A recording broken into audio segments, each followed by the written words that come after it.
Hey Taurus, Ali from Indigo Ascension. Welcome to the weekly quick read for the week beginning September the 27th. We have a grand trine in air signs this week, and we also have Mercury going retrograde. Now, for many of you that have been following my work for the last couple of years, I'm very passionate about reframing this cultural perception we have of retrogrades. In many ways, what if they are designed to metaphysically draw us back to the past, to make us stop and reflect, to see what has shaped us to get us to where we are today. There's this backtrack energy when we're working with retrogrades, and certainly we are all too familiar with the bad rap that Mercury retrograde has got. It happens quite a few times a year, and maybe there is a purpose for that, because Mercury is, Mercury rules our mind. It also rules our communications. So looking at this energy that frames our beliefs and perceptions and how we thus communicate our truth, or how we work in tandem with others, listening to their truth and truly understanding where they're coming from. Maybe there's a beautiful reason why we're all put on pause to reflect a few times a year, okay? The other energies that are happening, well, I'll talk about them in the reading. There's a few astrology placements that I want to cover, and it's really hard to be able to just focus on the key because there's so much going on. But certainly the Cosmic Compass is the post write-up that I do on Facebook and on Instagram, so you'll see more details there when it comes to the relevant astrology placements that are affecting empaths and intuitives. But for you, my lovely Taurians, we have that grand trine, okay? So the moon is in Gemini, the sun and Mars are both in Libra, and we have Saturn in Aquarius, which is forming a much bigger storyline across the next 3 years, or, this 3-year period that we're in.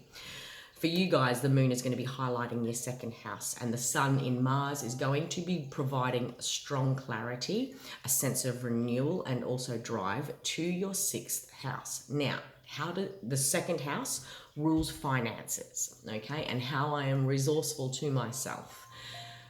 If I'm working with moon energy there might be emotions that inspire me to create change. And sure, sometimes change needs to happen because I'm learning an important lesson about how I'm not valuing my own resources, or how things must change. I'm being driven by lack or loss. So that emotional energy might drive me to create change in second house matters.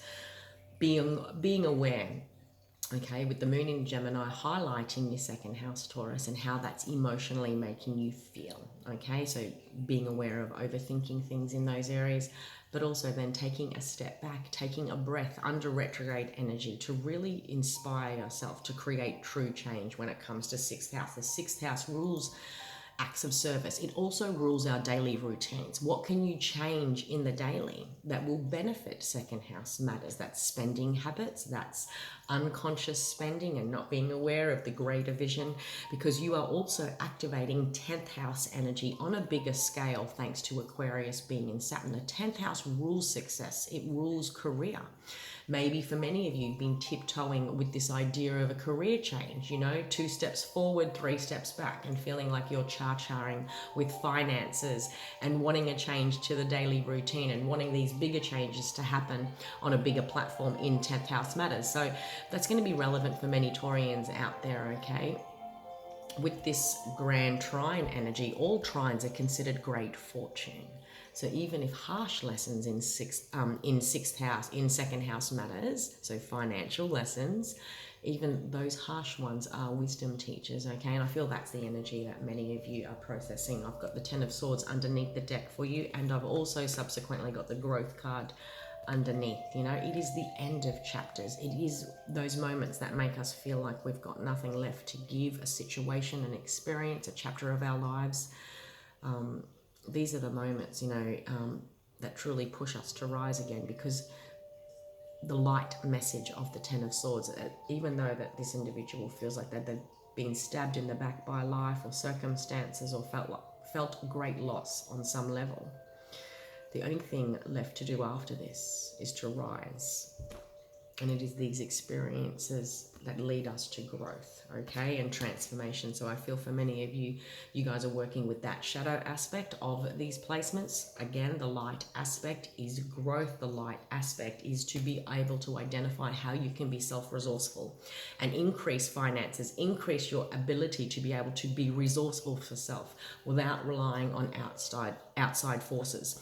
There's this beautiful opportunity. There's a 6-week window that's really highlighting 6th house energy for you guys, and that is about how is this serving me as the house of service? How is this belief serving me? How is this reality serving me? How is this habit serving me?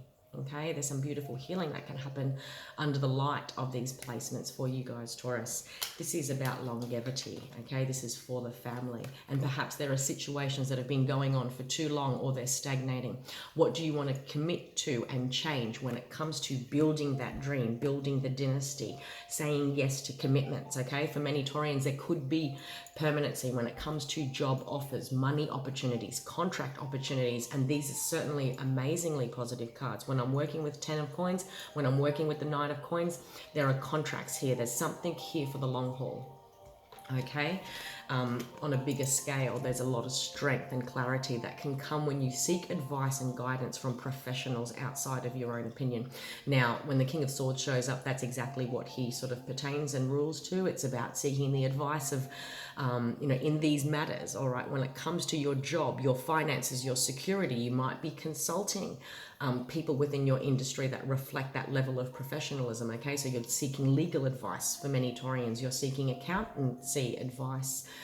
You're seeking someone that has done the yards or is well equipped to be able to answer questions, to give you the clarity that you're seeking, which is also what the King of Swords, there's strong mental clarity here. And for many Taurians, in very practical ways, like I said, you could be looking at signing contracts, getting professional advice in relation to same. Maybe it's after a time of experiencing disrupt, okay, and unfairness in these areas, and feeling this energy of the blame card and the honesty card. It's time to be honest with self. It's time to be honest with others. When we look at the blame card in an empowered way, again, it brings us back to the empowered state of the 2nd house. How can I be resourceful to myself so that I can experience true growth? All right, my lovely Taurians, that was your quick read 1010. There is a closing of a chapter here in many ways. All righty. Until next week, my friend, have an empowered week. Take care.